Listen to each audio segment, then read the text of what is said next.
Naitwa DJ Maki kwa namba za simu ni 0712532484.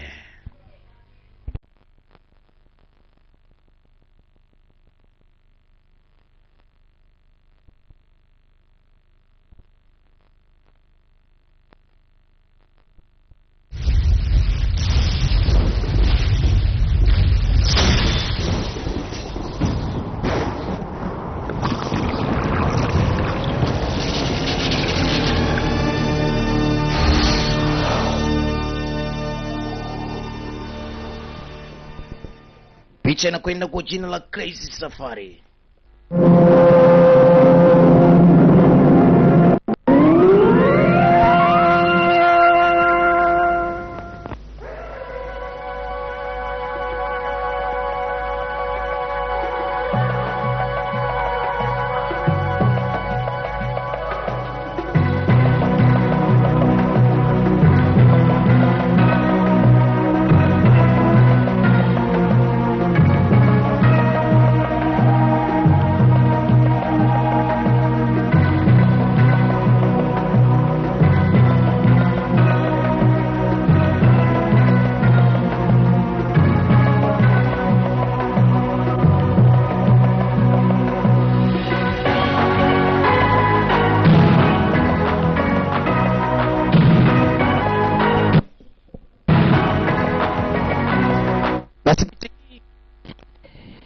Inakuja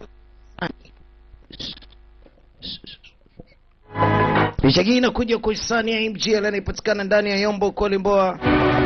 Pia unaweza ukapata kwa namba za simu za 0715 13 38 14 36.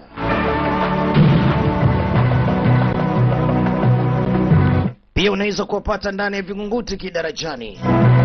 Picha hii unaweza kuipata kwa Dalu aka Nagna Video Library ambayo ipo ndani ya Vingunguti Kidarajani. Pia unaweza kuipata kwa Joshi ambayo inapatikana ndani ya Yombo Miteda. Naitwa DJ Maki nikiwa tayari kabisa kuwaletea picha hii ya Crazy Safari, yani safari ya uchizi au safari ambaye ni uchizi mtupu ndani yake.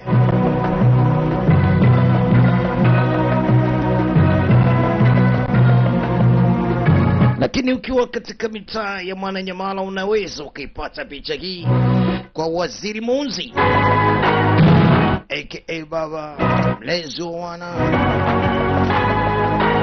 Pia unaweza ukaipata kwa partner wake na Waziri Munzi anaitwa Zungu, anapatikana ndani ya Mwananyamala ya Ujiji.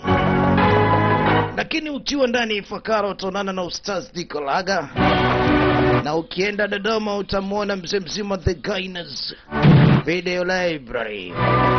Picha hii imeletwa na mkurugenzi Bill Chan. Hadithi ya kale ya China inasema mtu akifa mwili wake hautaweza kupumzika mpaka mwili uzikwe. Iwapo kama mtu atakufa mbali na nyumbani, basi lazima atokee shehe au Shaolin amwombee ili mtu huyu apate kurudi au kupelekwa mpaka nyumbani atulizane. Nafikiri umeweza kunipata kwamba mtu akifa, hadithi ya zamani ya China inasema kwamba hawezi nafsi yake ikatoka katika ule mwili mpaka utakapoweza kuzikwa mwili ule. Na kama akifa mbali na nyumbani, basi lazima apatikane kuhani wa dini ya Shaolin akawaombea ule mwili ili ule mwili upate kusafirishwa kwa vizuri zaidi mpaka ufike kunakohusika auweze kuzikwa. Sasa leo hii hapa kuna hadithi inakuja katika moja kati ya nchi ya Uingereza. Wanasema hivi, kulikuwa kuna hadithi ambayo inasema kwamba kuna mavampire katika dunia. Huyu ni vampire wa Ulaya na huyu hapa ni vampire kutoka katika nchi za China. Huyu kidogo ni tofauti. Hata kama ukienda kwa msalaba, vampire wa Ulaya atakimbia, lakini vampire wa China ogopi. Yani kwa jinsi alivyokuwa ngangari, mpaka vampire wa Ulaya anamuogopa. Sasa leo hii tunaye huyu vampire, mtu wa kale ambaye alikuwa apata kuishi katika miaka hiyo nchini China, ambaye unaweza ukamuongoza binadamu. Utaweza kumtumia kwa kile unachokihitaji. Leo tunamuuza hapa. Historia ya China kama inavyoweza kusema, na sisi naye mtu huyu amekufa miaka 2000 iliweza kupita nyuma, roho yake kuweza kuzikwa, yani mwili wake hujaweza kuzikwa kwa maana bado nafsi yake iko pale, lakini anakuwa kama mzimu fulani. Kwa hiyo sasa mkate dau wenyewe ni shingapi? Mnaweza mkamchukua vampire atakaweza kuwasaidia katika maisha yenu? 70, 80, 90, 100. Mama yangu, watu wanapanda dawa. Crazy. Si ujamaa siju chizi. Sikiliza mister. Samani kidogo tuongee. Bana mister, unajua huyu kiumbe ni wa jamii yetu ya China. Huyu akufai. Niachimi nimrudishe nyumbani akazikwe vile vinavyotakiwa. Great. Vyovyote vile mistake. Cha muhimu kama unaweza panda dau bwana. Ili hata kama umchukue mnataka mimi nimtumie katika shughuli zake. Ila kwaje? Tukate dau tu. Wakakata dau.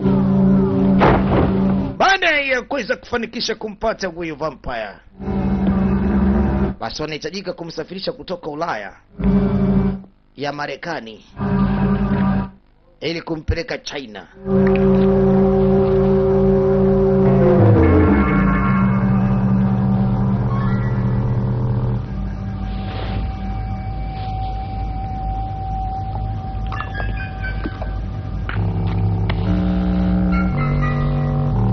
Sasa huyu jamaa huyu ni kuhani. Kama kuhani lazima amsalie kama nilivyoweza kukuambia mwanzo. Ili mwili huu uongozwe uende wenyewe kuelekea katika nchi ya China. Yes, kashamka huyo. Baada ya kumsalia kamwamsha. Watu nyie msipime. Inakuwaje? Haya twende huku. Yaani zamani ninavyosadiki kani hivyo, mtu akifa unaweza kumuongoza kwa design. Anaongoza mwenyewe, haina hata gharama ya kwenda kununua gari, si kukodisha gari. Yaani mnamuongoza kwa design hapa, mnaenda kumzika. Sasa tufanye nini? Pindi ulipokuwa umetoka nje, ile ilikuwa ni siku ya burudani. Unajua katika nchi za Ulaya kulikuwa kuna matamasha ajabu ajabu. Hususan tamasha ile leo ilikuwa ni tamasha la kuvaa vinyago venye kutisha. Yaani masuala ajabu ajabu mtaani, mnaruhusiwa kufanya hivyo. Sasa ilibidi waondoke na vampire wao. Na kwa sababu walikuwa wamevaa nguo za ajabu ajabu na jinsi alivyokuwa anacheza kama hao wengine, wakajua huyu hana shida. Kumbe wakujua kwamba huyu ni Mr. Vampire. Jamani we baba, nimempenda huyu rafiki yako, yuko fresh. Sasa mara anaongozwa siko bwana. Nyie mmekamata kirungu changu nyie pumbavu. Na nikakwambia ugongoje kengeri yangu. Vampire anakwenda siko. Na huyu baba anajaribu kumuita sehemu alipo. Wewe! Wapi wewe? Chauku! Mr. Vampire kaibiwa na Masela. Kudarekebu mpige sachi huyo. Huyu ni fala huyu. Ana nini tena huyu? Kitu gani hiki? Ugoro. Wewe mpusi, kitu gani hiki? Ugoro au nini? Vampire ameibiwa. Ngoja cheki sura yako. Kumbe ukichomoa kikaratasi inakula kwako. Mama! Toba! Mr. Vampire ukimchomoa kile kikaratasi anakuwa noma. Jamaa akarudisha kile kikaratasi. The ancestor forgives you. Unajua wakati mwingine msichezee vitu ambavyo hamvijui. Mtakufa bure. Utuambii chochote, toa mapene. Sasa tuogopi vampire, tuogopi nini? Wanaume hapo tumeshapinda. Mama, sehemu zangu za siri. Wewe baba wewe.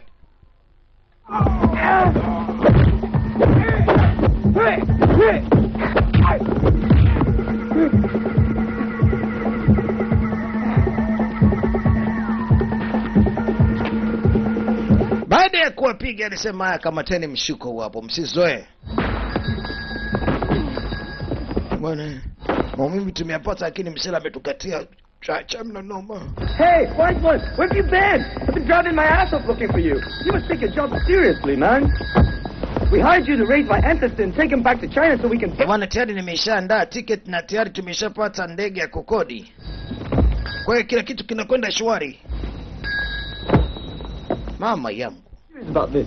Ameko kunako gari na sasa safari ilikuwa ni kuelekea ndani ya uwanja wa ndege wapate ndege kuelekea nchini kwao China. Are you sure he was an important nobleman?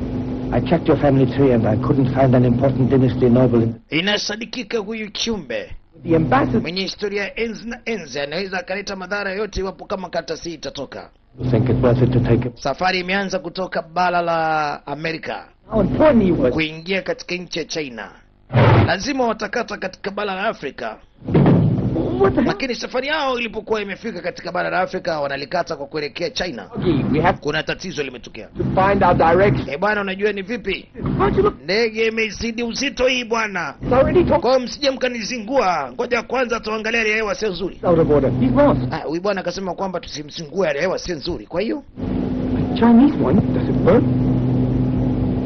Compass was invented by the Chinese. Don't you know that? wewe usiogope kuhusu chochote kuhusiana na masuala yetu ya Kichina. They're going. Wewe tulia, mwambie kwamba sisi tuko radhi kumpatia kiasi chochote cha pesa. Na ramani tunayo hapa. East. Amesema anahitajika tuendelee east. Kwanza akacheki ramani kwa sababu ndege inakwenda siko. Bwana.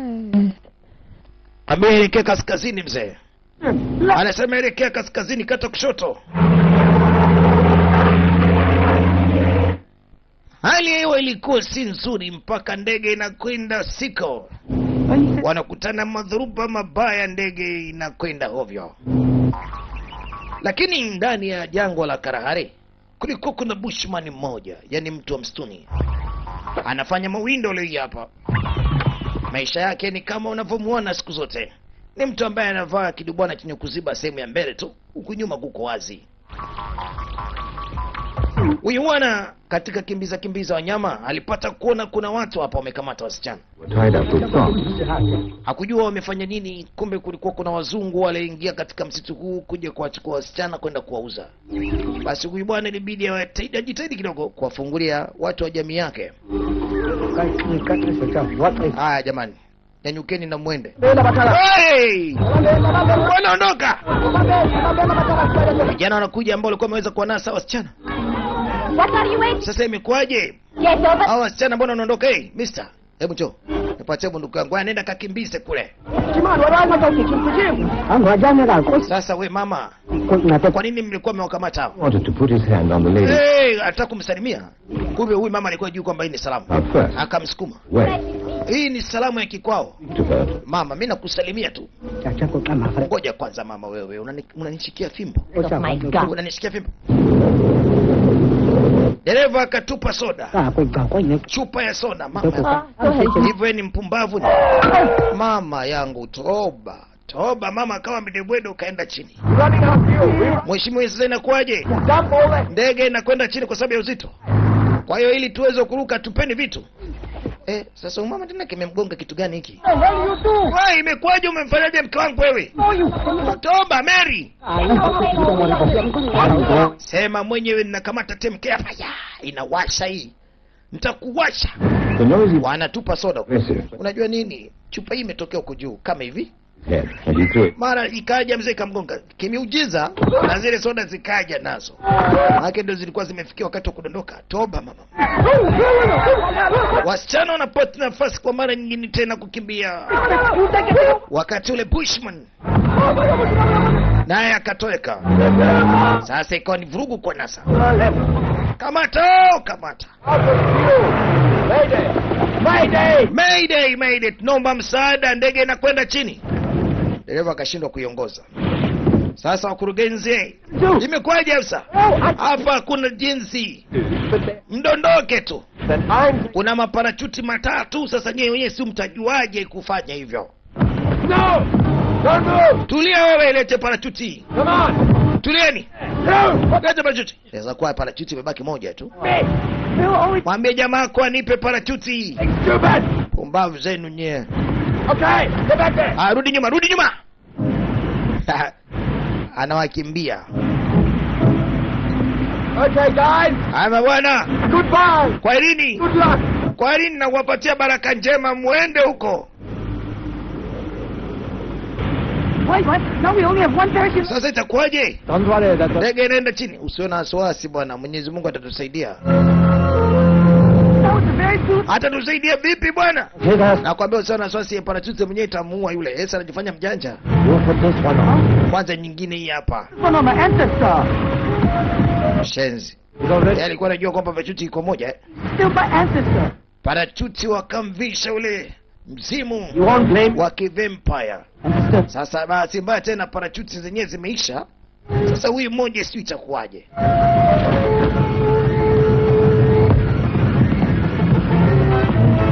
Kwa sababu ile parachuti lazima ikamatwe sehemu ambako inaweza ikajifungua. Wakamwekea kamba huyu vampire ili atakapoweza kudondokea chini na ile parachuti ipate kufunguka. Pindi ile kamba itakapoweza kuvutwa, aendi sasa. Mama yangu aendi. Hivyo falani. Tembea mbele huko kwa sababu mimi siku kule mbele nikulete. Do that. Hawezi kwenda kwa sababu wewe uko nyuma. Okay. Sasa sinamgongea kengele kwa mbele, kwenda huko. Ile kamba kaivuta na parachuti ikafunguka.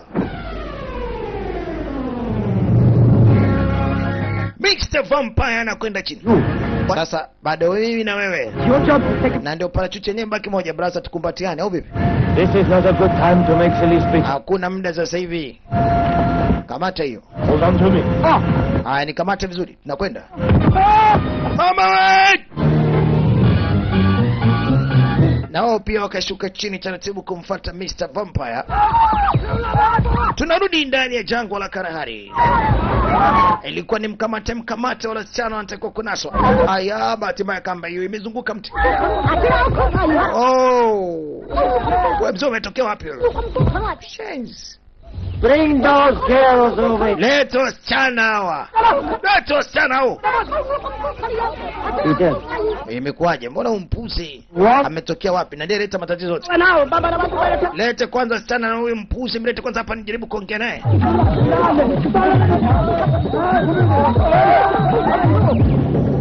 Mr. Vampire anashuka chini taratibu akiwa na parachuti.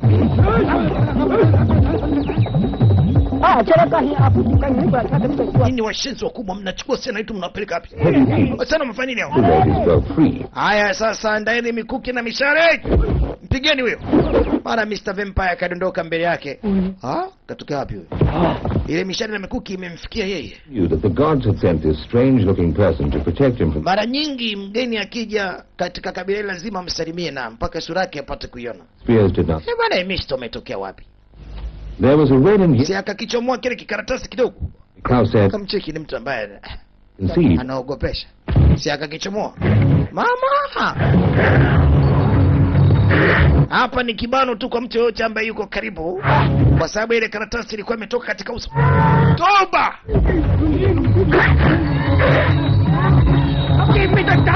Mungu wangu, ile kaza bunduki kule mtandike, au napeleka wapi hiyo bunduki? Lakini Mr. Vampire kwa risasi ya wao. Bwana kamata, umshambulie huyo. Mzungu ilibidi akimbie baada ya kuona kivumbi. Lakini huyu Mr. wa msituni alijua yaweza kuwa ikawa ni ile karatasi. Na ndio maana huyu jamaa akaangusha kipigo hapa. Mr. Vampire anajaribu kuwatafuta wako wapi waliobaki. Ngoja nikimbie. Kumbe huyo alikuwa na kengele. Wale wasichana walikuwa wamevaa kengele, kumbe wakikimbia na zile kengele zinalia. Mr. Vampire anakuja.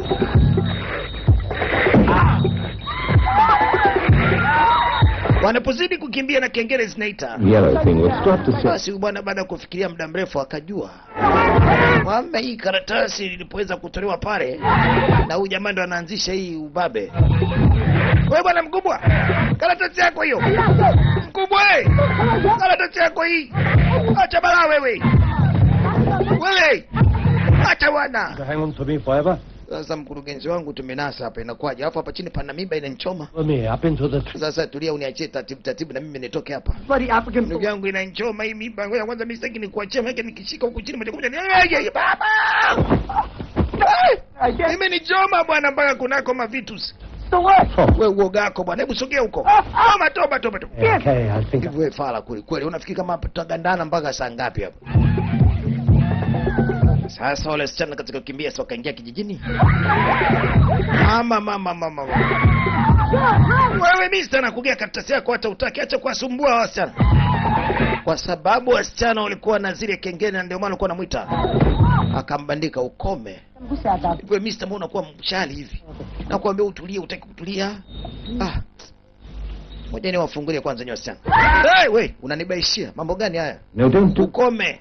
Mimi wa kiume mwenzako bwana. Usirudie tena. Kengele zinalia. Haya, we. Labda hizi kengele. Hebu situlize kwanza. Akigonga anakuja. Forward again. You're right, the bell. Basi taratibu nitoe hizi. Hizi kamba msipigize hizo kengele. Bwana mkubwa, kama hizi kengele mali zako. Haya, chukua na hizo hapo. Kana unazifuata kengele sana. Watu wote kijijini hapa baada ya kuweza kutulia huu mzimu walikuja kumuona. Jamani, kuna mgeni mweupe huku amekuja. Huku wale wa China wanajaribu kuhangaika jinsi ya kujitoa pale kwenye miba. When we swing clear, I'll shout now. Then you got to let go. Haya. Pindi nikienda hivi na wewe kienda hivi ni kutupa kwa upande huo. Mama we, inachoma. Imekuwaje? Imekuwaje na kati nimechomwa hapa?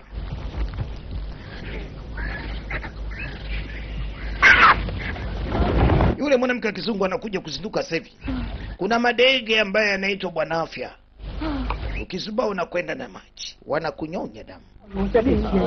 Mama sijui umeumia. Went back to find... Baada ya kuweza kujua kwamba kule kutakuwa kuna watu waliopata matatizo, yule Bushman alienda kuwachukua watu ambao wamejeruhiwa kwa ajili ya kuwapatia msaada. Alikuja na wenzake. Sasa mambo yakawa kwenye kuendesha. Kukaa kapiga honi. Hivi vitu vitena vinalilia kutoka wapi? Wewe ulikaa vibaya huko kabonyeza vitu vya kizungu hivi bwana. Wazungu nao wanachekesha nama bwana yao haya. Sio ndo wanawasha wapi hapa? Akatiaga mama akarudisha rivasi. Toba, ngoja niendeshe kwa ukumbi, unakaa kwa huko hivi. Mama yangu. Sasa breki zenyewe kule kaziacha. Chali. Miguu juu. Wengine wananing'inia juu ya miti. Bwana mkubwa, poa sana. Wewe umeendesha vibaya wewe. Hapo sasa umeipatia mkurugenzi ongea. Na ukamwambia na kuozesha binti yangu, unaona tupeleka ado. Hamna shida. Kumbe gari wameunganisha na kamba. Baada ya kuunganisha na kamba wakaipeleka kwenye tembo. Asingeweza kuendesha hivi. Bwana, hiki kinywaji kinatokea wapi? Bwana, Mwenyezi Mungu akidondosha huko juu. Vikawakongoli watu. Ilikuwa ni ajabu kweli kweli. Baada ya kutoka huko, tunaelekea kule kwa wale wa China bado wanahangaika pale kwenye miba ina wachoma. Na mzee Msimba anakuja, mzee wa nyika. Haya, ngoja sasa nikutupe moja. Ukikaribia kufikia mwisho ujitoe mbili. Simba naye anaona kitoweo cha jioni. Anakitamani. Kinaenda, kinarudi. Na mimi ninacho hicho siache. Kinaenda, kinarudi. Na mimi siwaache hao. Kinaenda, kinarudi. Naona mboga hiyo. Karibu na mzee wa nyika. Lion. Toba, nilikuwa sijamuona. Mama.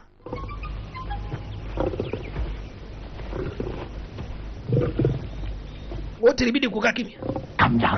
Pumbavu, toka hapa wewe Simba, mimi sio mboga. Fanya mambo basi ukimbie. Utawezaje kukimbia? Okay, come on. Hamna no, ngoja kuna wazo nimelipata.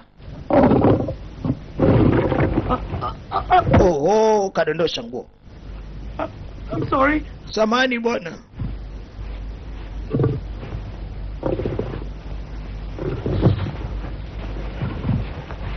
Nasema nenda.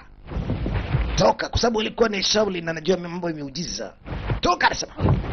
Ile nguo sijui kama ina nini, anataka kukimbia nayo Simba. Simba naye anamkoromea, wewe usintishe. Wewe tulia, nasema tulia. Jiwe. Fadhali jiwe. Kakamata jiwe. Akakamata na mjusi kenge mama akamtupia mwenzake. Toba wote wamekuwa sasa hapo kwenye balaa. Simba anamkimbilia yule ambaye anakimbia. Siku zote ndivyo inavyokuwa. Mama wewe! Akufa mwenzio. Kuna mwingine anakuja, mfalme wa nyika naye akatumia uchawi akawasha moto, na siku zote hawa vifaru wanaogopa moto. Akiona moto tu katika msitu huwa anashughulika na kuzima. Sasa akaendelea kuzima msitu usipate kuungua moto. Bwana, wazo uzuri, washa moto vingine.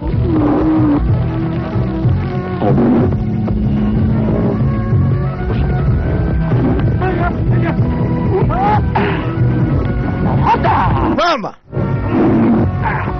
washa moto wewe. Akapiga fataki, moto ukawaka. Jo. Anamsumbua.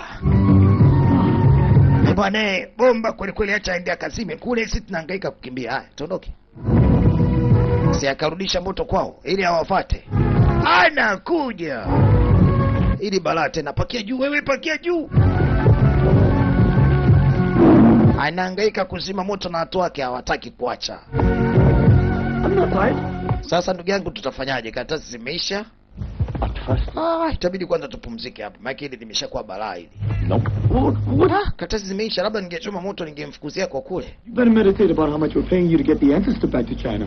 Basi wale bwana ilibidi haraka waweze kuchukua hizo kengele zake waweze kumwachia hapo, kwa sababu wanajua wakizipiga tu huyu naye ataondoka. Sababu huyu ni mgeni wetu, basi itabidi akae hapa ndani ya chumba mpaka hapo Mwenyezi Mungu atakapoweza kumtoa. Na yule mzungu alimsaidia wa kike kwa madaktari huko. Mama muda wote alikuwa amezimika, anapokuja kuzinduka hivi ni kwa wapi? Huyu nani mtu? Usiku ulitimu katika kile kijiji. Hususan wananchi hao mara nyingi huwa wanapenda kujikusanya nyakati za jioni kwa kupiga hadithi na mambo mengine. Basi kwa siku hii ya leo ilibidi wazungumzie swala zima la kupata hao wageni, na hususan kikopo kimoja kilichotoka juu ya anga. Hawakijua kwamba hiki ni kitu gani, kwa sababu ni kigeni machoni mwao. Basi huyu bwana Bushman akamweleza mkurugenzi wao hapa, ambaye ni mkuu, ile kukidondosha mama yangu, kwa sababu ilikuwa ni soda kopo ikapasuka. Bwana, hiki kitu kinatoa nini? Kinatoa maji.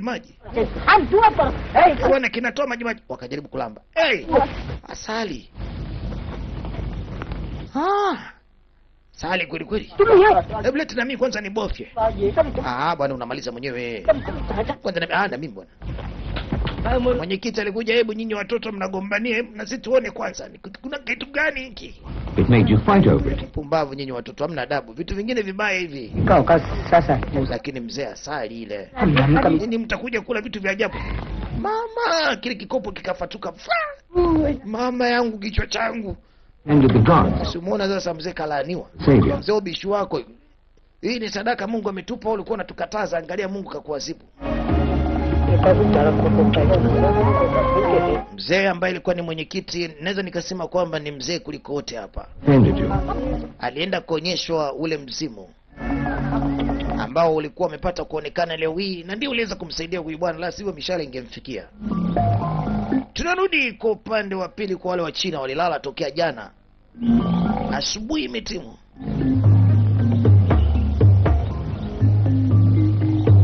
Kulikuwa kuna jamaa mmoja amekuja akakwapua mzigo. Nani huyu? Makopo yote yakatolewa katika sanduku lile, au tuseme kama mfuko hivi. Yalikuwa ni manyani katika msitu. Manyani ambayo ilikuwa na akili kama za binadamu. Wanapasua tu. Kimbia. Makopo mengine yalikuwa ni makopo ya vyakula, makopo mengine yalikuwa ni makopo ya soda. Shenzi wamechukua vyakula vyetu. Wanahangaika kupasua. Sasa hapa lazima tufanye mpango, la sivyo tunapigwa makonzi na jamaa. Noma. Lakini hawawezi kupasua hawa. Wanahangaika jinsi ya kupasua, hawawezi. Si unaona, hawawezi wakapasua bati ile. Meno yao si chochote, si lolote. Tulale bwana. There you go. Lakini tumebakia na kikopo kimoja hapa. Hebu tuendelee kukandamiza. Malausi akajua. Huyo alipopasua, yule nani naye akaona. Yule nyani baada ya kuona naye akapasua. Shua. Na wote wakajua, wakaanza kupasua. Shua. Hey! Look at, amefungua vikopo vyote. Mama. walifakamia msosi. I'll kill that. Haya, kosa waliotenda ni wao wenyewe kufungua nyani, pia wameona. Nyinyi nyani wapumbavu. Licha msosi. Sasa ilikuwa ni kuangaikia msosi. Nyani nao walikuwa na akili. Kikimbiza mmoja, wengine kwa wanachukua msosi.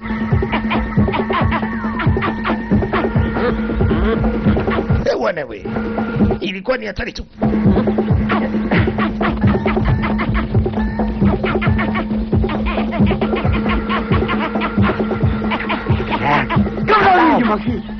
Sasa mfuate. Mkurugenzi wewe ndio unaweza kudandia kama nyani, nenda bwana. Unasema nini? Wewe. Rudisha. Huku nao akaendelea kuwadunda, waache kumtandika mwenzao, pumbavu nyewe. Hilo. Walianza kuwatania. Tunatoka kule, tunakuja pale kijijini. Mzee anamulikuwa na kitu hajajua kwamba ni kioo. You get these stones.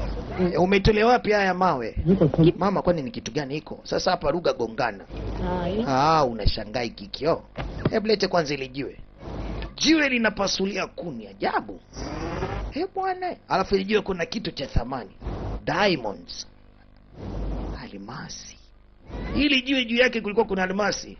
Saa ngapi baba watu ajipodoe? Bwana hapo ananionaje babake? Niko safi Mama baada ya kupata almasi anakimbia. Huyu mama nenda wapi na shoka yangu? Wewe mama, kamata kioo chako, nipe shoka nipasue kuni, watoto wajala wewe. Huyu mama baada ya kujua ile ni almasi akapakia kwenye gari faster anakimbia. Mama, kioo chako chukua tu bwana, chukua. Sasa mama unaenda wapi bwana? Wewe chukua kioo chako nifundishe vizuri. Lete na hiyo shoka. Hebu sogea huko bwana, nimekugea zawadi, nenda. Kafunga breki, toba mzee watu. Charlie. Shenzi huyu mwanamke. Shenzi. Nikau said the heavy... Huyu bwana hakuweza kujua kwamba ndani ya shoka ile kulikuwa kuna almasi ambaye ni muhimu sana. Huyu mwanamke nampatia kioo chake. Nani tena huyu? Huyo ni wewe, acha ushamba. Lakini sio mbaya. Ametokea kitu cha kujiona bwana. Strolling around admiring the scenery. Bwana, ukisikiaga Afrika ndio hii hapa. Wanyama kibao. Wale wanyama tunaona kwenye kideo ndio huko. My sacred duty to take him home. Lakini sasa wa China ilibidi waanze kumtafuta ule mzimu. More than 100 yards. Paka sasa wajijua mzimu umekimbilia wapi.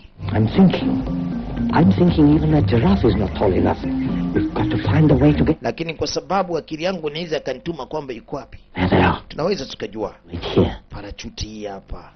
Sasa watakuwa wamekimbilia wapi.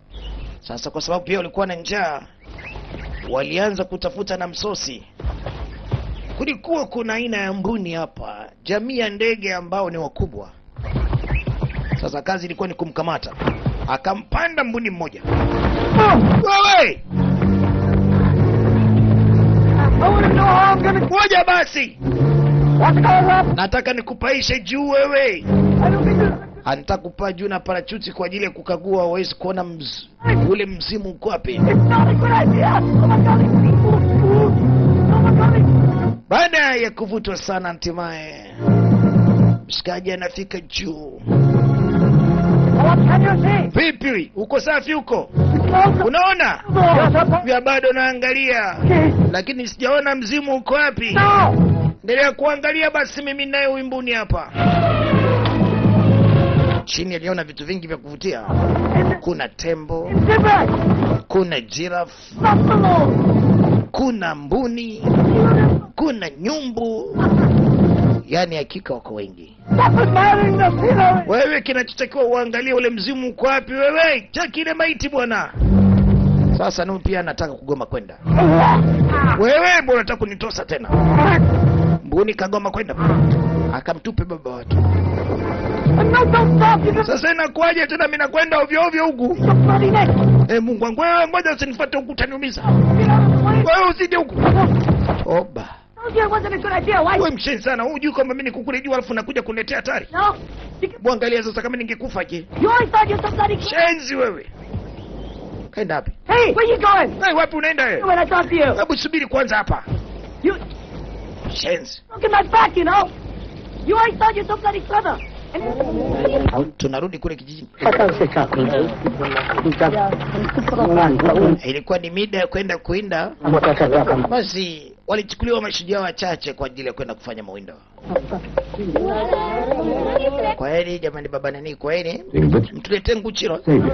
Lakini sasa kuondoka kwao usalama ukwepo kwa yule mzimu. Kama unavyojua tena tabia watoto, walianza kumfuata mzimu huyo.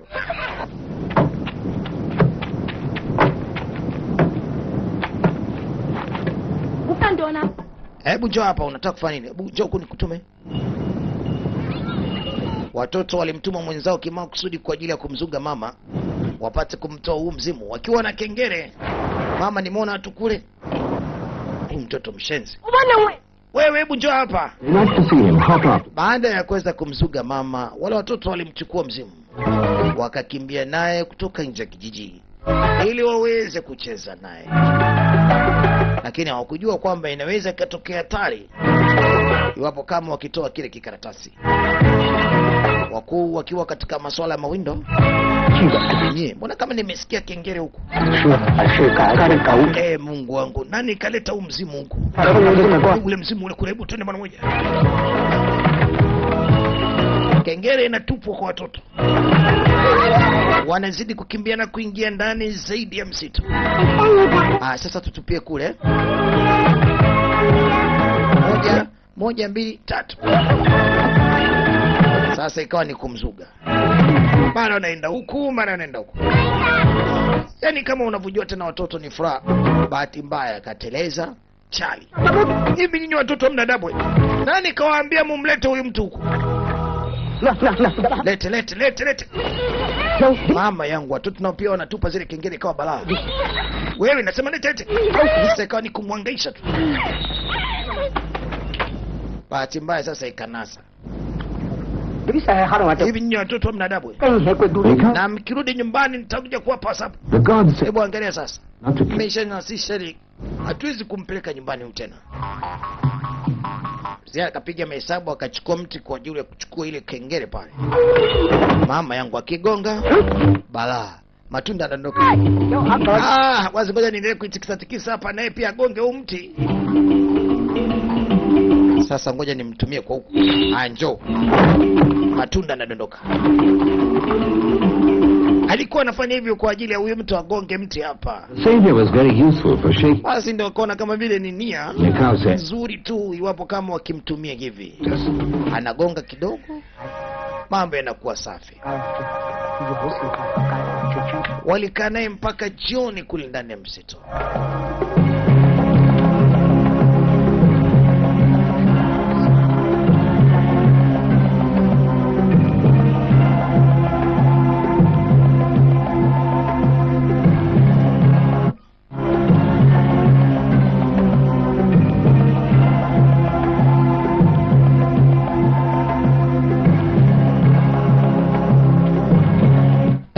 Tunakuja kwa wale wa China. Waliendelea kufanya jitihada za kumtafuta ule mzimu kuanzia asubuhi mpaka nyakati za jioni. Hawakuweza kumpata. Msitu ulikuwa ni mkubwa. Ni ndani ya nchi ya Namibia, nchi ambayo iko karibu kabisa na South Africa. Lakini jioni ya leo ilikuwa ni jioni ya mawindo kwa wale wakulima. Wametegesha miguu yao kwa ajili ya kuweza kunasa nyoka. Nyoka kilikuwa ni chakula muhimu sana katika nchi yao. Wanategesha miguu katika mashimo ya nyoka haya. Ni kawaida kufanya hivyo wakiwa katika mawindo. Hey! Nahisi nimeshanaswa hapa. Hey. Brother. Johnny huyu hapa. Kamata, ngoja nimshike. Kamshika mara moja, kamiza kichwa, kumtuliza. Lakini kuna watu ambao walikuwa wanawawinda hawa binadamu. Sasa nyinyi mnamuogopa huyu mdogo sana.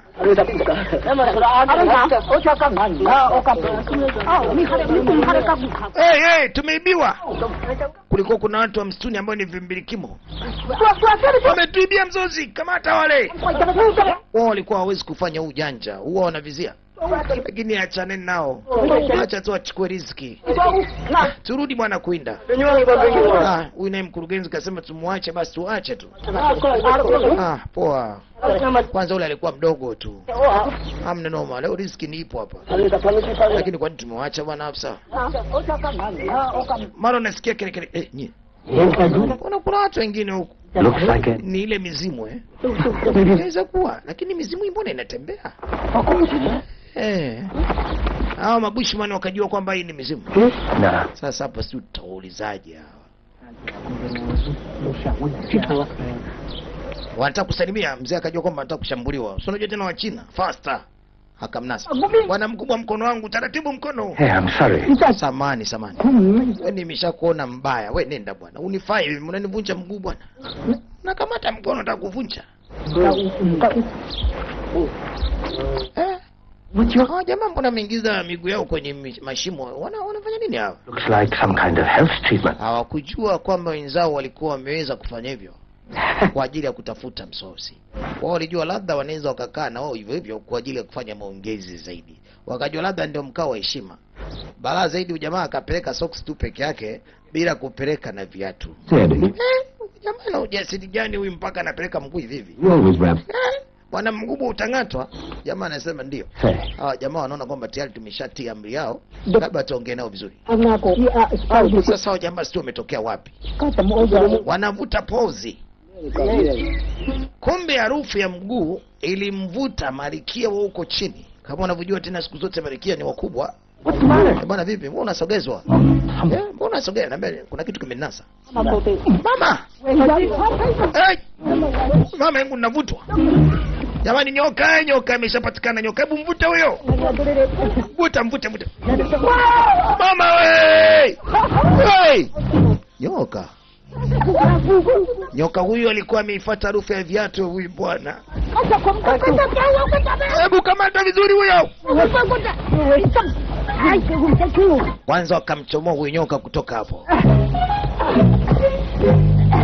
Siamini macho yangu. Kumbe jamaa alikuwa anatega mzozo wao.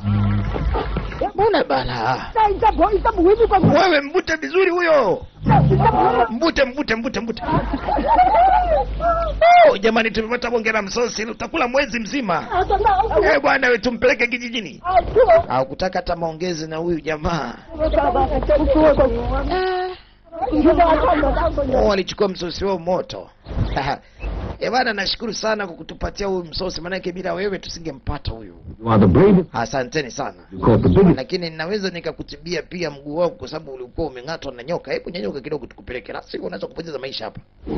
Waliona ni vizuri na ni busara kumchukua huyu bwana kumpeleka kijijini kwa ajili ya matibabu. Wakatengeneza dawa ya nyoka na hatimaye wakampaka katika mguu kwa sababu tayari sumu ilishaanza kujaa katika mguu wake. Tell them I'm thirsty. Hebu waambie kwamba mimi nina kiu. Me too. Sawa. Bwana ana kiu jamaa. Anataka maji. Unajua nini? Jamaa yangu anataka maji, hii maji ya kunywa. See? Yani jamaa anasikia kiu.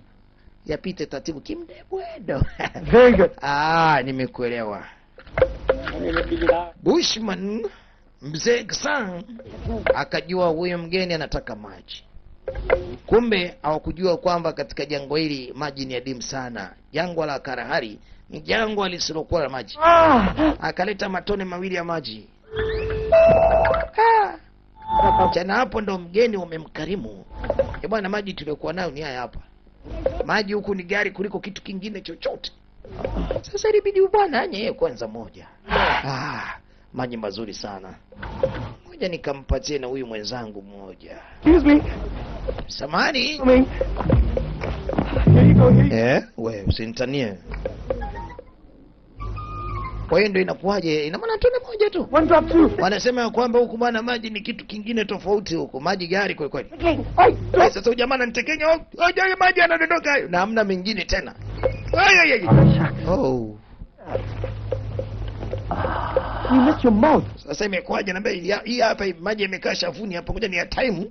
Ni ya time yaje mdomoni akayapeleka. Afadhali hata kulipata ile tone moja. Mama kubwa. That ancient treatment. Bana vipi mguu wako? Mguu uko fiti sasa hivi mzee. Jioni mara nyingi hupenda sana kuweka tafrija. Wachina wakakaa pembeni kuangalia wananchi nini wanafanya. Looks like they're a very happy people. Inaonekana ni watu wenye furaha sana. Maisha magumu lakini wanaishi vizuri. Furaha hii pia inaambatana na kupatikana kwa yule samaki mchanga mkubwa kweli kuliko wote. Crowd told the ladies that Yin was the... Basi wanawake wakaambiwa leo hii wawapatie burudani hao wageni waliokuja hapa. Sasa kila mmoja achague wa kwake. Wachina hawakujua kwamba walikuwa wanaangaliwa na visobe kwa ajili ya kulala nao. Bwana, lakini mimi na wasiwasi hapa tunachaguliwa wake wa kulala nao. Sasa hapa tuwe makini hapa. Jamani mimi wa kwangu yale bango ya njano. Bala. Mama yangu. Wasichana wakapita kwanza. Better go see what they're doing. Sasa kama unahitaji wewe wapate kwanza. Ngoja. Hey, ladies. Nyinyi wasichana mnaenda wapi? Friend's not even back yet. Mimi niko najua kwamba mmekuja kwa ajili yangu. Huyu ndio kwako huyo. Kumbe umeenda kutanisha makazi kaletoa kibonge. Na bwana tumeona kwamba unapenda sana vikubwa. Kibonge akaenda kulala kitandani na msubiri mtu wake. Hapana. Kumbe huyu kibonge anakutosha huyu. Unaonaje wewe? Mama, naendesha skani ya leo. He said, I'm sure your friend will... Bwana huyu mwanamke bwana hana shida. Nenda tu kabonyee. Haya. Bwana mkurugenzi. Ameleta kibonge humu ndani. Duty to my host. If you unaogopa nini? Wewe ingia ndani bwana. A strength. Kwa sababu sisi ni wageni umefanya takrima kubwa. Unajua kwa wenzetu wazungu kibonge kama huyu anakuwa fai. Sisi tunapenda vibonge. Basi mheshimiwa itabidi uvumilie hivyo hivyo, ingia tu ndani. Nilijua kwamba kibonge kidogo kumbe hatari. Na ule mama naye pia alikuwa anahitaji mwanaume akamvutie ndani. Mama bala leo 5 bila huko ndani. Asubuhi kumekucha. Ama bwana mpaka sasa hivi hawajajua kwamba mzimu wao uko katika hii sehemu.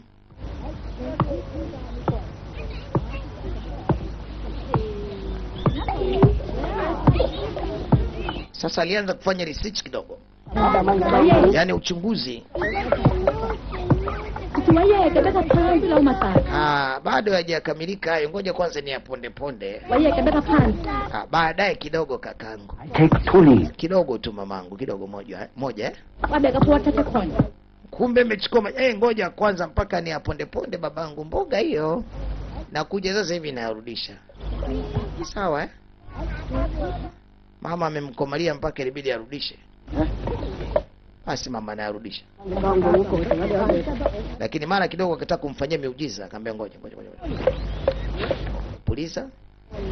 Na hapa. Mbona hamna kitu? Kweli nimeshaika hapo. Sasa baba keka hapa majani yangu. Kumbe alikuwa anajisikia haja. Na ile alikuwa anaitaka kuifanya kama toilet paper. You must find him and take them away from him. Lakini akiwa hapa yule mama alienda kumshtakia kwa mumewe. Majani imeondolewa. Jamaa akamfuata. Wewe mtu yuko wapi?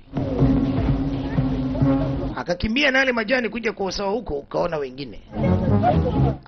Sasa nitaenda kujisaidia wapi na mavi anataka kunitoka hapa. Atupa nguo hapa. Yuko wapi huyu?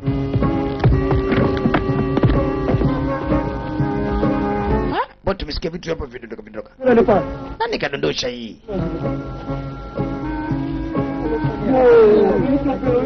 Maskini ya Mungu, mboga yetu imeharibika. Nani tena huyu kavunja ama vitu yetu? Shenzi kabisa, tumtafuteni.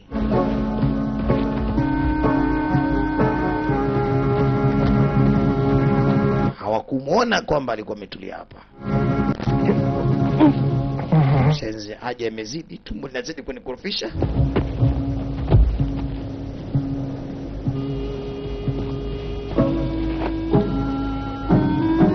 Sehemu hii hapa ilikuwa imeizungushiwa ua. Alijua labda huko ndani patamfaa kwa ajili ya kujisaidia. Bwana mkubwa taratibu alianza kuvua nguo zake. Aanze kujisevia taratibu. Kama nakula vile.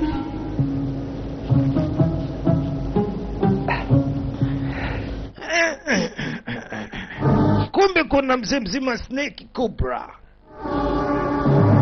Toba, nakwambia nilibidi nikatikie hapo hapo.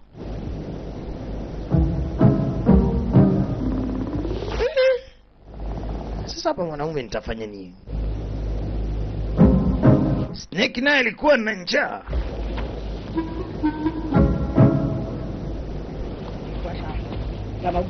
Sasa ujamaa tumtafute. Kulikuwa kwa hapa. Hebu na hili banda hapa leo tulihamisha tulipeleke kule. Wote mnyanyue kwa wakati mmoja. Baada ya mjampata yule mwenye maua. Baada hatujamuona. Oh, nguo zangu mama yangu. Nyoka naye uko anamletea kashishi. Wala wakatoa. Huyo hapo alikuwa anafanya nini?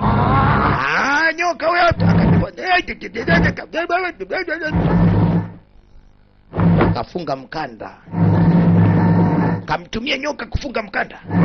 Afu akajifanya bonge la kidume yani. Kumbe muda wote alikuwa anaogopa nyoka. Nicole said you are Ilibidi afanye hivi ili mradi kusevu ngoma. Jamaa kidume huyo Yaani umekamata nyoka. Umekamata nyoka Basi wewe ni mwanaume. Na tunakutawadha kwamba hapa wewe ni moja kati ya mashujaa. Si ndio hizo sasa ishara za mashujaa? Thank you. Thank you. Asante sana nashukuru. Mimi nimemtumia huyu nyoka kama mkanda nashukuru. Lakini kumbe ni muoga hapa. Muoga kweli kweli. Bwana vipi inakuaje mbona wanakufagilia hawa? Wewe acha tu ngoja kwanza nikimbilie huku. Hapa nisipomtoa nyoka ataning'ata itakuwa balaa hapa. Nyakati za jioni zilipoisha kutimu, huyu bwana alianza kufanya mazoezi kwa ajili ya kujiandaa kutafuta njia kutokea mjini na isitoshe kumtafuta ule mzimo.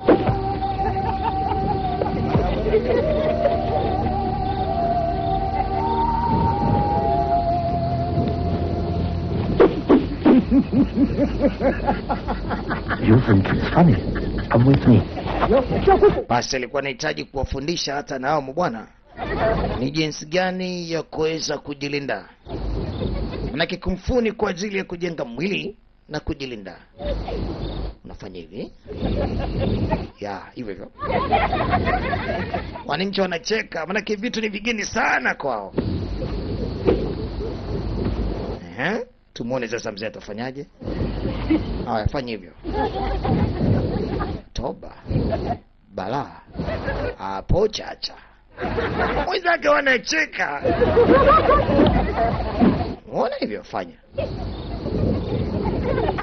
Yaani hapa zangu kanichanganya kabisa. Haya baba tunaenda. Hivi Alafu ni kumkandile mundu. Aya! Mzee anakosea huko anacheka. Haya sasa style nyingine hii hapa ncheki.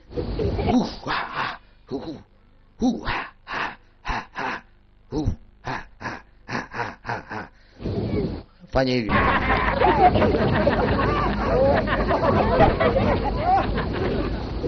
Haya! Mambo mazito haya. Bado anamchanganya kabisa. Hii. Hai. Anza hapa. Toba. Mzee anapiga mapanga sha. Wachina wakikubofya sehemu unaweza ukatulia muda wote. You do that every day. Sasa itabidi urudie kila siku na baada hapo utakuwa uko fit. A champion. Umeelewa? Na baadaye unaweza ukawa bingwa hapa kijijini kwenu mkampiga kila mtu anayekuja. Kumekucha asubuhi na mapema. Leo ni siku ya pili, bado hawajajua wa China kwamba yule mgeni wao yuko hapa. Go on. Hebu njoo. Go on. Nataka niwafunze kitu kimoja. Msiwapige ndege. Hao pia ni watoto kama nyinyi. Baada ya kupanda juu alipata kuona makinda hawa. Sasa akatafuta sehemu nyingine nzuri zaidi ya kuhifadhi. Baada ya kuona unaweza kupoteza maisha kwa sababu mama yao hayupo kwa nyakati hizi.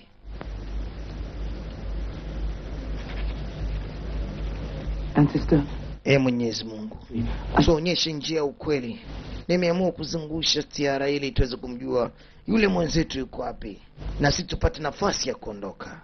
maybe you can live here happily ever after. Unajua kwamba tumekaa sana hapa, tumeshindwa kumuona huyu bwana. Kwa hiyo mimi naona ni bora tutafute nafasi ya kuondoka. Tusidili kubaki hapa mzee. What do you think I am? Put that down. Sawa, hebu kama wewe ni mwerevu, weka chini mzigo wako. You want to know where they are? Unajua mimi katika fikiria zangu, Have you noticed? hiki kiumbe hakiko mbali na hapa. Since we came to this, Lazima atakuwa yupo karibu na maeneo haya kabisa. Wewe unafikiria kwamba tunaweza tukaenda wapi katika msitu huu? this area. Bado tuko katikati ya msitu ambao hatuwezi kujua ni jinsi gani tunaweza kutoka hapa. Come to. Kwa hiyo tuwe makini. Tulia kwanza. Watoto wanamchezea. Na hatimaye mtoto mmoja akampandia juu. Sasa balaa nilotafuta hapa ni kubwa kwa sababu akimvua ile karatasi tu kumekucha. Leo wanatengeneza mtego ambao wakwenda kuwanasa wanyama. Hawaja kula nyama takriban mwezi sasa.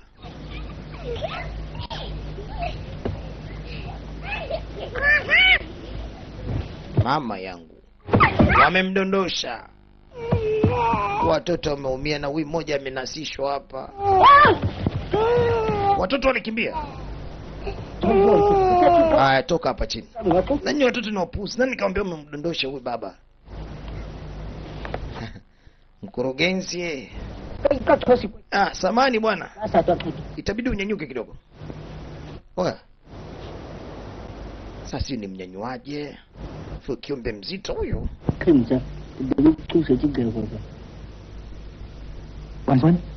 Mheshimiwa, Me this way? sasa unafikiriaje? Twende kwa njia ipi? How much more? Sasa unataka kunitoa damu, nini maana yake? Okay, enough.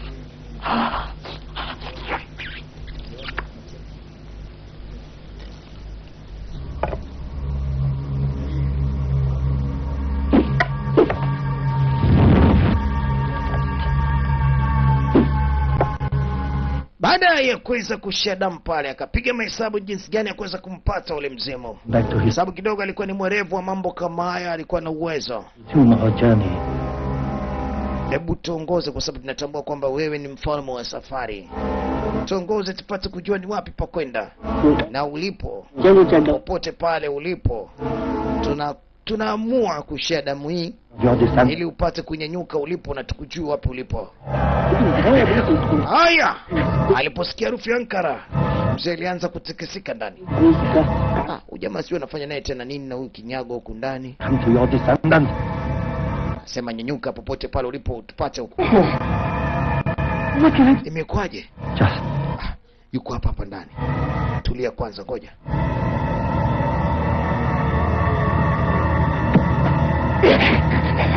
Anamnyanyua kule. Bana, vipi tena mkurugenzi? Nguvu kule zinakuwa ndogo za kumnyanyua. Aliendelea kufanya matambiko. Anashindwa kumnyanyua. Nguvu si ndogo. doesn't work. Bwana mheshimiwa, sasa inakuaje? Umeniambia nisiseme lakini inabidi niongee. Maybe an elephant. Tulia kwanza. Ili kumnyanyua huyu na aje sehemu ambako sisi tupo, inahitajika nguvu za ziada. You can shut your mouth. Natakiwa ufunge mdomo. Funga mdomo. Kiumbe mzito kwelikweli kama tani moja hivi. He's lying. Inaonekana bado amelala chini. Ngoja nimbidue. Akamnyanyua. Akamrudisha. Haya. Kazi inakuwa ngumu kumnyanyua.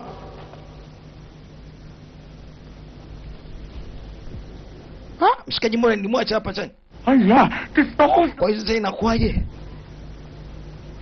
Walikula wanakuja kumtafuta rafiki yao, kumbe hawajajua kwamba mnyanyuka yuko chini hapa. Pindi alipoweza kunyanyuka wamemuona. It's working. Hebu mshike miguu vizuri bwana.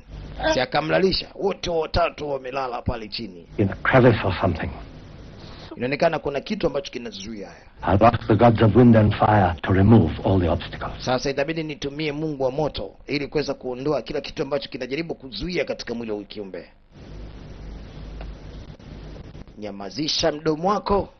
Ngoja nimtumie Mungu wa moto. Alianza kumzungusha pale, kila anapotaka kutoa vichwa kwa ajili ya kutoka inashindikana.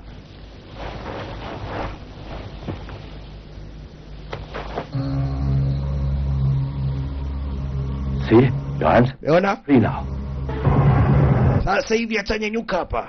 And just go! Akamtupa pembeni kidogo. Bana vipi mmepona? Lakini sasa msimu unaondoka ule. Right, on your feet.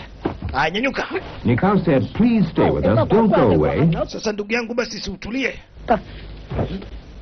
Walikuwa wanajaribu kumtuliza, kumbe wakujua kwamba huyu kiumbe anaendeshwa na wale wenzake kule. Yes. Sasa ndugu yangu unaenda wapi kwanza? Hebu tulia kwanza wewe.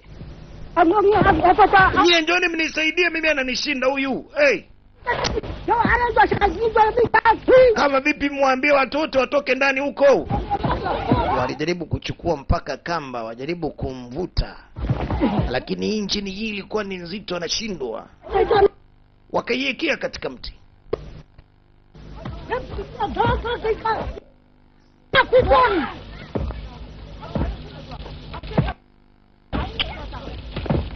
Nikau said, somebody is pulling him away from us. We have to keep him tied up. Basi baada ya kujua kwamba kuna mtu labda alikuwa anamuongoza huyo, walipomfunga kamba walijua wazi hamna kitu tena. Alikuwa na nguvu za kuweza kukata mpaka mti. Wana kiumbe vipi huyo? Kila wakimpeleka sasa hapa amekwama. Tembea!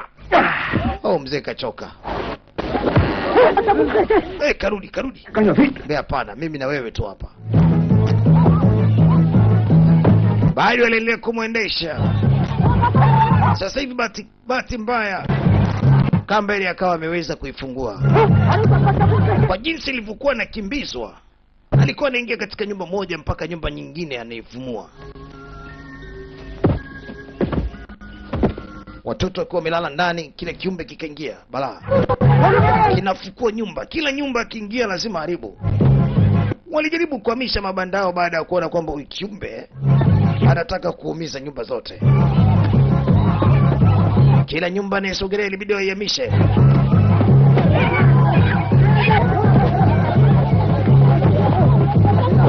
Walisaidiana wote kuhamisha nyumba.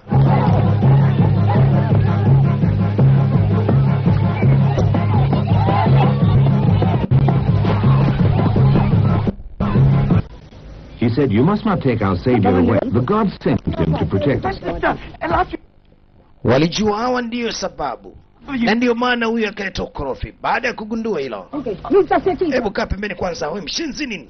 Yeye ndio mkuwa mnamfanya nini huyu? Bwana, huyu ni wakwetu huyu. Wa kwenu? Tokea lini? Come again. Pumbavu wakubwa nye. Huyu Mwenyezi Mungu ametushushia huyo.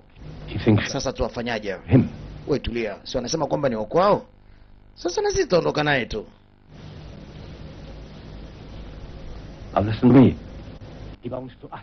Huyu ni wa kwetu, si wa kwenu. Akamchomoa. Umeona? Hii ni ishara kwamba huyu ni wa kwetu. Nasema kama ni hivyo, hata na mimi mwenyewe nikimbandua huyo alete masiara. Sio mwana. Ujue kwamba huyu ni wa kwetu. Sasa hapa mtu ambii chochote na muondoke naye huyo. Yaani kambandua hajaleta ukorofi. Sasa ili kuonyesha kwamba ni wako wake, anamuongoza. Nao ili kumuonyesha kuwa ni wako wao, wanamuongoza. Sasa ikawa ni kumsumbua. Huyu anamuita huyu anamuita huyu. Njoo huku. Mbona wewe njoo huku. Wewe wa kwetu bwana. Hapana. Njoo huku. Kila kengele anaikubali.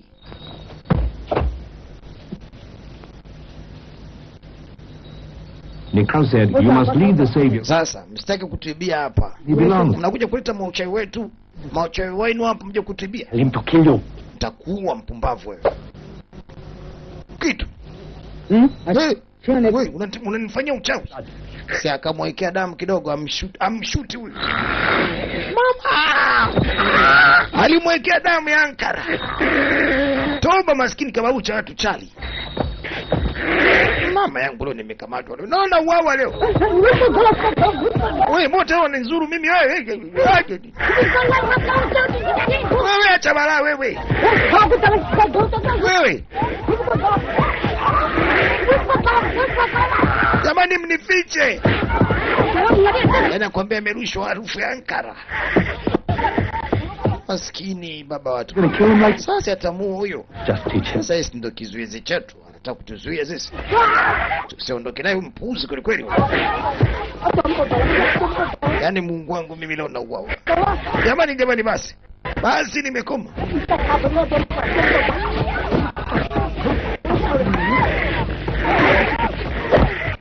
Akamtuliza kwanza kidogo. Akamwekea kikaratasi kingine kisichokuwa na harufu ya Ankara. Now do you believe he's ours? Sasa umeamini kwamba ni kwetu wewe? Ni kweli. Kweli nimeamini ni kwetu, nyinyi mchukueni tu. Sitaki balaa mimi. You came from, but you must do what you must do. Yes. It's not your ancestor. Sasa usilete tena longolongo, umeelewa? Tunamchukua kwetu ili tuondoke naye. Please look well after. Jamani mna shida. Yeye ndiye naye tu. The way Sina tatizo. Kutokana na matatizo yaliweza kutokea hapa ya nyumba kuharibika, waliweza kwanza kuwasaidia kujenga nyumba hii kabla hawajaweza kuondoka. Basi walitoa msaada mzuri tu, na hata huu mzimu nao pia waliendelea kutoa msaada.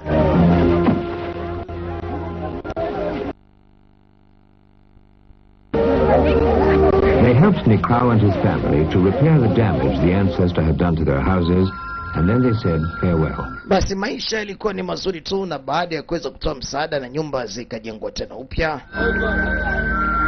walimchukua kiumbe wao kwa ajili ya kuondoka naye.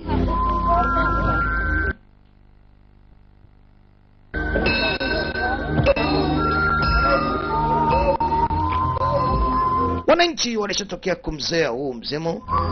Wananchi pia walitokea kuwazoea hao wageni. Lakini safari ilianza kuwapeleka mjini kwa sababu ya kupata msaada wa helikopta au ndege kurudi katika nchi ya China. Safari ilikuwa ndefu toka katikati ya huu msitu. Walipita katika hili jangwa na hii mbuga. Lakini katika maeneo haya yanakuja magari ambayo mara nyingi huwa yanakuja kuchukua watu ambao wa msituni kwenda kuwauza nje ya nchi. Ni kawaida kuja kuwateka. Huyu bwana akiwa ameondoka nyumbani hakuamini anachokiona sasa kinachotukia katika kijiji chake. Nikau said, I have to turn back. There is trouble. Nikau Singh.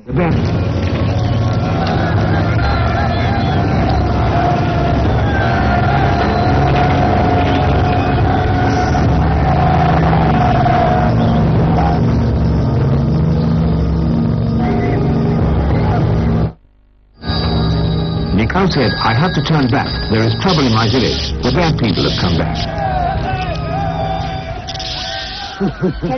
Baada ya kuondoka tu, Yes. mara watu wabaya wamekuja kwa ajili ya kutaka kuchukua watu, na istoshe inasadikika kwamba kulikuwa kuna mzimu wa bembaya wa vampire wa Kichina. And said, we will... Alijaribu kuongea na jamaa.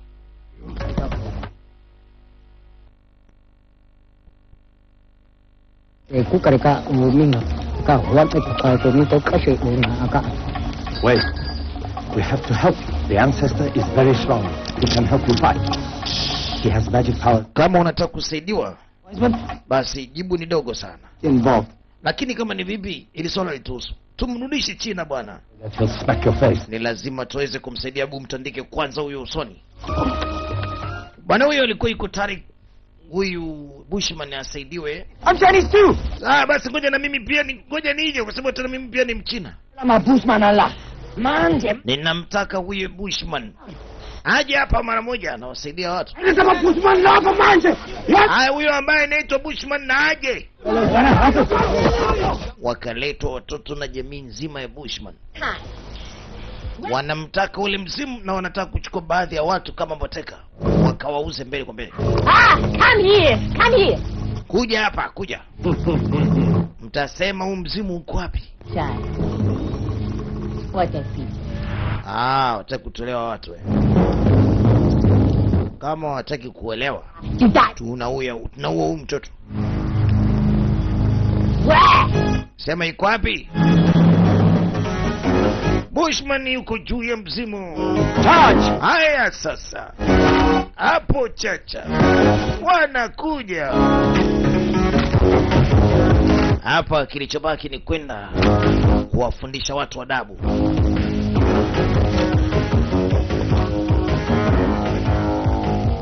I count 2, 3.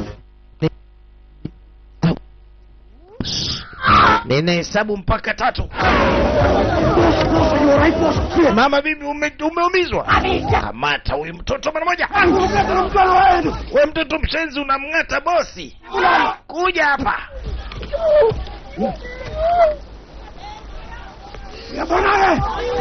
Wakamweka chini ya gari akanyagwe. Na msiposema mtoto anakanyagwa huyu. Ngoja. Mtoto wangu kule jamani anakandamizwa.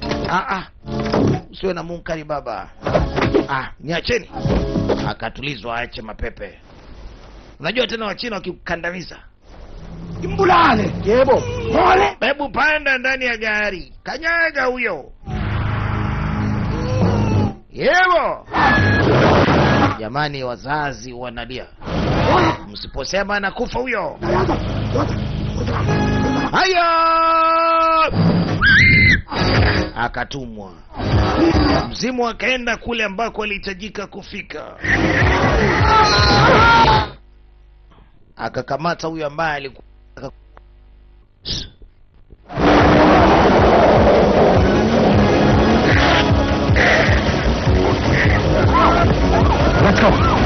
Twenzetu.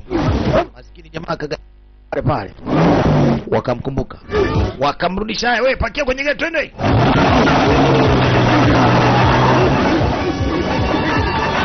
Mama.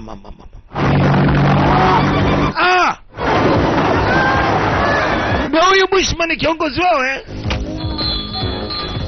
Mtoto anamleta mzimu wa kivampire wa Kichina. Wape vitu hao. Mganga amekuja naye pia na mzimu wake.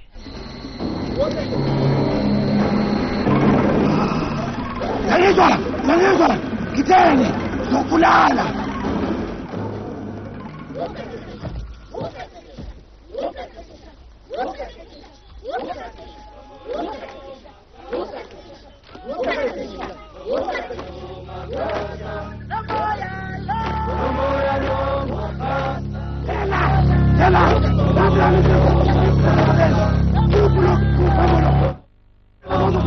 Mama. Anakuja mtu mrefu ana futi zaidi ya 10 na ana utani.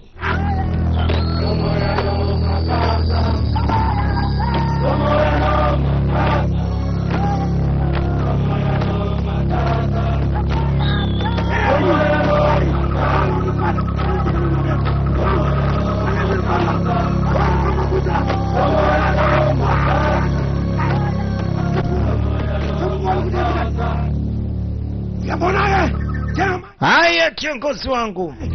Nimekuleta hapa nataka unizibulie yule alipaka unga mwekundu huku. Haya. Tari wanaume.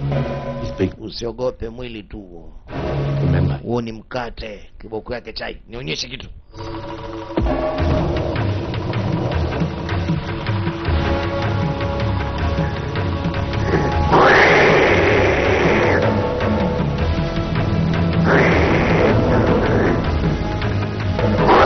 Kila kitaka kubipu anashindwa.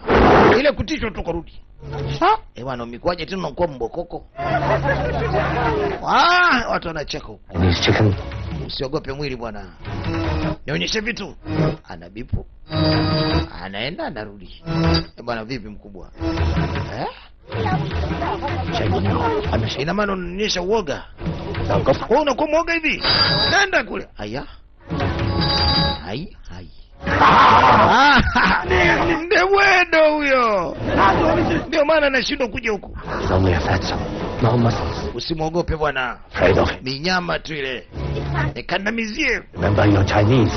Kumbuka kwamba ni Mchina. Go in there and Uogope chochote katika ulimwengu. Haya nenda.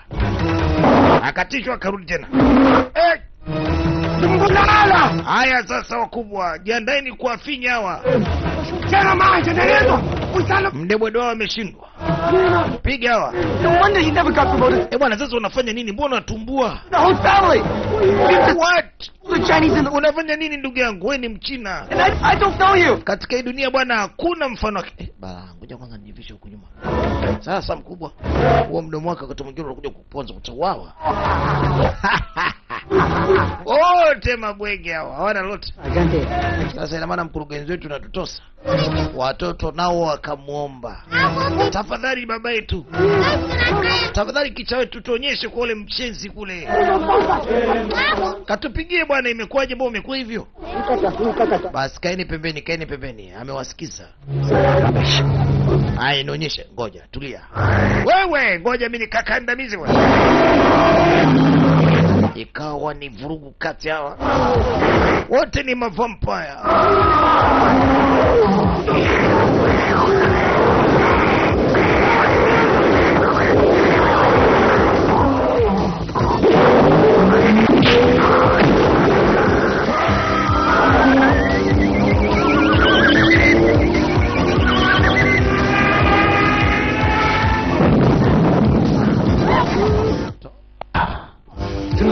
Hapana, haiwezekani ufe hivi kizembe.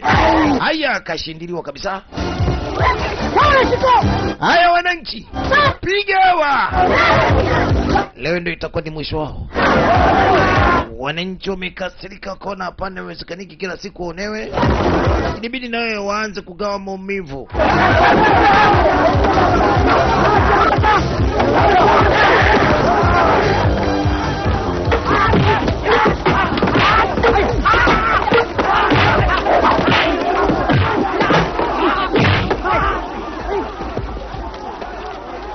You think Kung Fu is king, eh?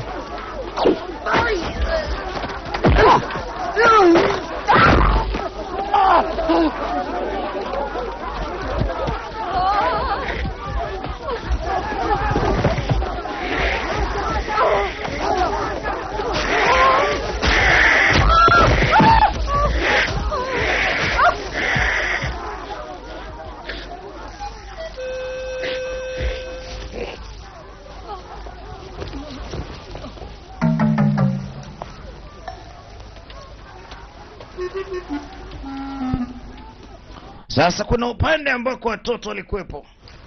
Ile mama wa kizungu anakimbia. Toba. Nani kanikandika misumari tena?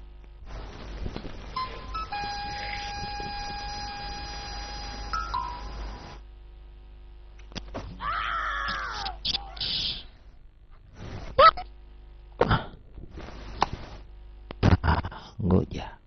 Nitaona tu. Kuna watoto hapa chini. What have we here?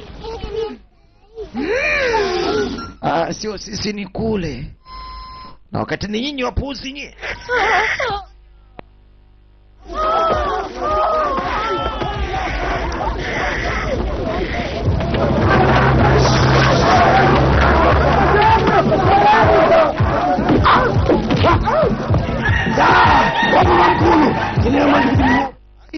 Wamebaki wakurugenzi wote wawili ambao mara nyingi huwa wanaamrisha mizimu yao. Huyu kwanza kaleta kiza kizito hapa ili mambo yake yafanikiwe vizuri.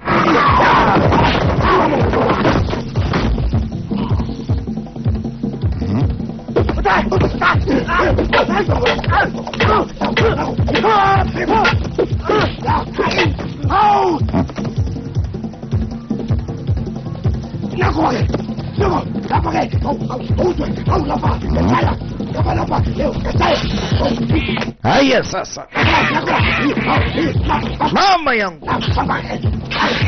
nyani naye anataka kuchukua mikoba.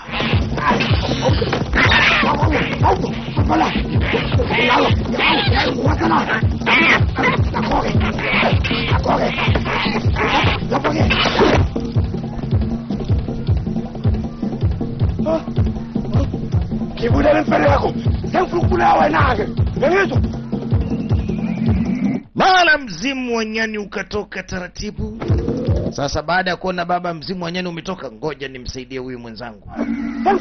Ukaingia kwa mwenzake ili sasa umshute vizuri sana huyu mganga wa kienyeji. Haya, staili zote za nyani sasa nazo.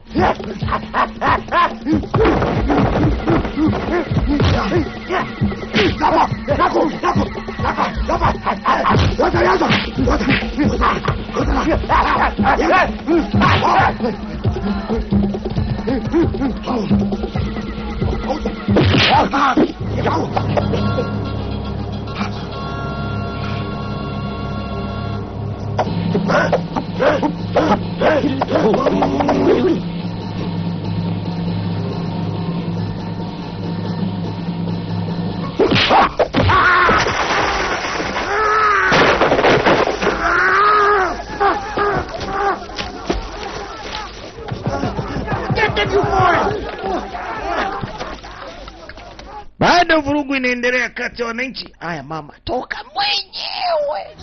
Hivi inapigwaje hii? Kumbe ni wa kiume mume wa ule mama. Acha Baada ya kuona huyu jamaa hajui kuitumia, wazee wa TFK nini tena? Si ikapigwa risasi karibu na baruti ikawaka mama. Sasa mzuka wa nyani kule juu umempanda babake paka yanamtoka maganda. Haya, chali na mzimu taratibu ukapata kumuondoka. Bado baadhi ya wanajeshi wale ambao walikuwa wanajaribu kukamata wananchi waliendelea kuwakimbiza. Tulia wewe, sija kupiga unaanza kulia. Hivi niko wapi?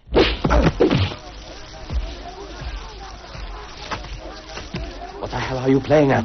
Wewe tena unafanya nini? Heroes. Picha zangu hizi bwana. Your heroes? Picha zako? Umestolea wapi? Unajua tena kina mzima kina Bruce Lee, kina Rambo, kina Jack Chan, wajui hawa. Sasa na ulibebewa nini tena hizi picha za kawaida? Bruce. Bruce. He taught me. Ngoja kwanza. Anamtambua Bruce. Akaona bora mshikaji wake amsaidie huyo. Jamaa anateswa kweli kweli. Akaona ngoja mzuie ili ampe mzimu wa Bruce. Ashughulikia hawa. Ngoja. Unajua nataka nifanyaje? Jo. Anataka kumpatia mzuka wa Bruce.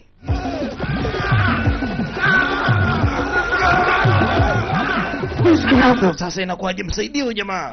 Anauawa. Akatoa picha Bruce. Mwanaume akaiweka. Sasa anatoa mzimu, nasema yeye mzimu toka nenda kamfuate huyu jamangu. Mpe shavu.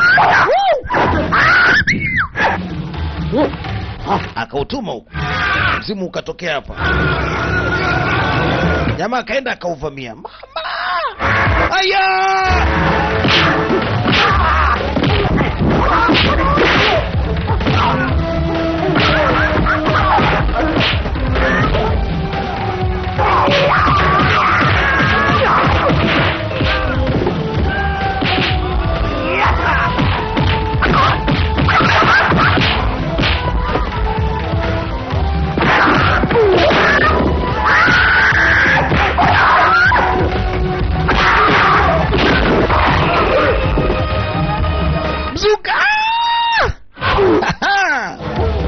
Haya kwenda. Pumbavu nye. Haya toka. bado anakuja.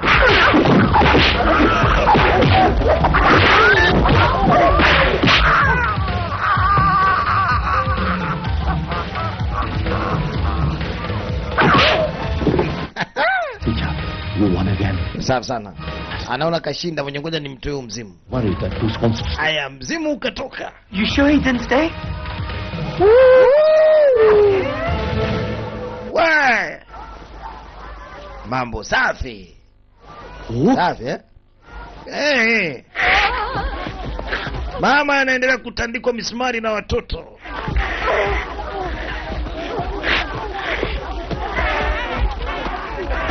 Sasa wamezoea kukamata watu watumwa, leo wamekamatwa wao. Adabu imewashika.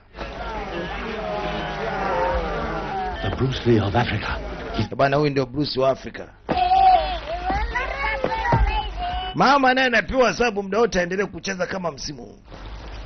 Misumari akisimama msumari.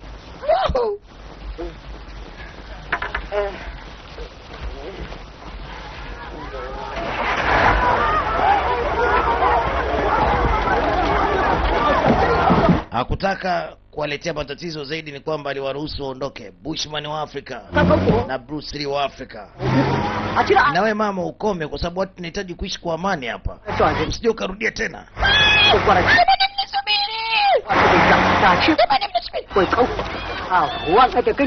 Vitu vyote vimekwisha.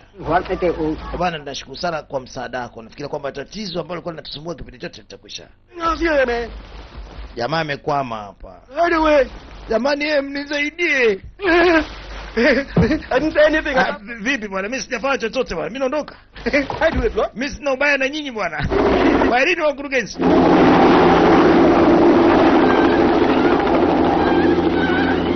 Helikopta ilipata kufika baada ya kuweza kupata ripoti ya kwamba kuna Wachina ambao walikuwa wamekwama hapa na walikuwa wanahitaji msaada.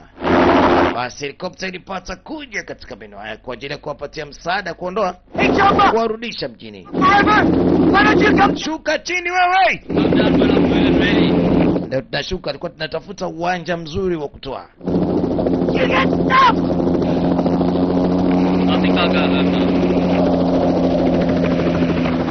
I give you money. You come down. Kama ni pesa tunakupa bwana.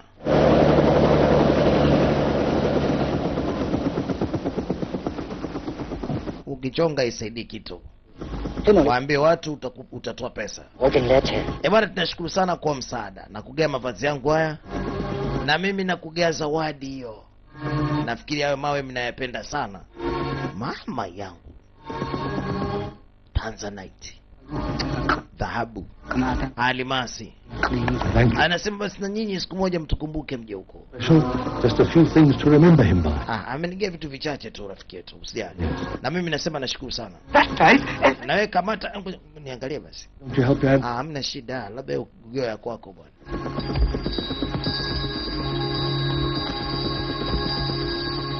Bushman yule wa Kichina amevalishwa nguo za Kiafrika. Friends.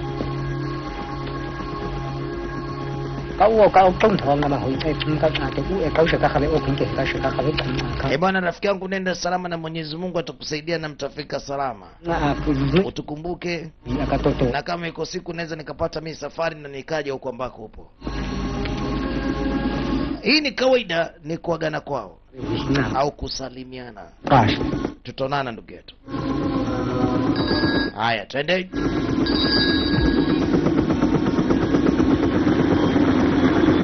Watoto wamekabidhiwa nguo za vampire. Walikuwa ni rafiki yao. Picha hii ni kwenda kwa jina la Crazy Safari, safari ya uchizi, ambayo ni Bushman sehemu ya 4 au God Must Be Crazy sehemu ya 3.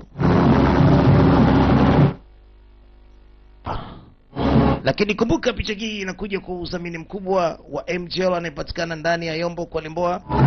Pia wako ndani ya Vingunguti Kidarajani. Kwa mawasiliano zaidi unaweza ukawasiliana naye kwa namba za simu za 07 13381436. Naitwa DJ Maki.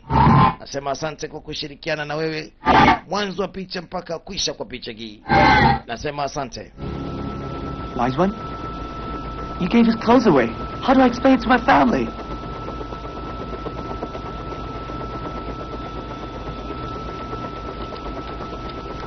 Haya, kamata la kwako hilo hapo. Naona unanibuguzi kila wakati. Explain it to my father. Lakini mbona umenigea nusu? How do I explain it to my... Na lila kule je? And how do I explain... Aha. Hapo ndio nitakuwa mimi nimetosheka hapo.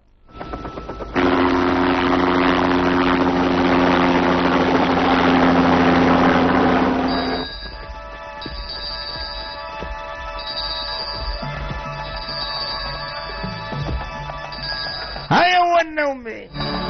Bushman amevaa zile nguo za Kichina. Walikuwa wanaigiza kidogo masuala ya rafiki yao mzuri, na hata hapa walikuwa wametengeneza kinyago kama cha yule rafiki yao. Walikuwa waishi kwenda kusali pale wakiwa na imani kinyago hiki kinamwakilisha rafiki yao, na wana imani kwamba watasaidiwa siku zote hata kama kinyago hiki kikiwa hapa. Sina mengi ya ziada, nasema na kushukuru kwa kipindi chote kushirikiana na mimi mwanzo wa picha mpaka mwisho wa picha. Tutaonana siku nyingine. Napatikana kwa namba za simu za 0712532484. Kwa mara nyingine tena kumbuka ni kwa udhamini wa MG anayepatikana ndani ya Yombo Kolimbo na Vingunguti Kidarajani, lakini pia kumbuka picha hii inapatikana kwa Mnyani Greek.